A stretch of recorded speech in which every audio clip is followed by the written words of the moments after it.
Lawyer කෙනෙක් කසාද බඳිනවා. ඒ lawyer කසාද බඳින්නේ ඊට කලින් කසාද කීපයක් කරගත්ත ගෑනු කෙනෙක්. ඊට පස්සේ ගිහිල්ලා මේ දෙන හනිමූන් යනවා. හනිමූන් ගියාම මේ ඒ ගෑනු කෙනා කියනවා අනේ මම මේ කලින් ඔය කසාද 6-7ක් කරලා හිටියට මම තාම වර්ජින්. ඔයා වැරදියට හිතන්න එපා මං ගැන. අරුව අහනවා ඒ කොහොමද එහෙම උනේ? ගෑණි කියනවා මම මේ අනේ මේ ඉස්සෙල්ලාම කසාද බැඳලා හිටියේ කාර් සේල් අයිතිකාරයෙක්. කාර් සේල් අයිතිකාරයෝ කසාද බැන්දහම ඔයා දන්නවනේ මෙයා සිටුේෂන් එක. උන් වාහන බ්‍රෑන්ඩ් නිව් තියාගන්න තමයි කැමති. උන් කැමති මචං බ්‍රෑන්ඩ් නිව් තියාගන්න තමයි මොකද උන් දන්නවා යූස් කරාම මිල බහිනවා.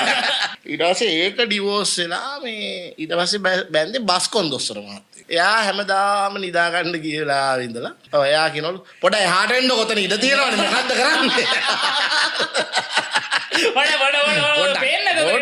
ඔය හේත් වෙලා ඉන්නේ පොඩක්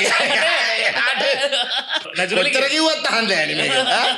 පොඩ ඔය යන්න ඔයාට යන්න ඔය හේත් වෙන්නේ කියලා. ඉතින් ඒකත් ඒ විදිහට මේ ඉවර වුණා. ඊට පස්සේ හම්බුනේ බාසුන් නෑ කෙනෙක්. බාසුන් නෑ එක්ක මචං කිසිම ප්‍රශ්නයක් වෙන්නේ නෑනේ. ඉතින් ඌ හැමදාම කියනවා කියන්නේ මේ ආද නම් බෑ වෙන වැඩ වගේ වෙන ටික දවසක් දෙන්නකෝ. ඊට පස්සේ මේ ඩෙන්ටිස් කෙනෙක්. මේ ඩෙන්ටිස්ගේ ප්‍රශ්නේ තියෙන්නේ ඩෙන්ටිස් කියනවලු පොඩ්ඩක් පැත්තකට ඉඳලා ඉරි වැටුණාම එන්න කියලා.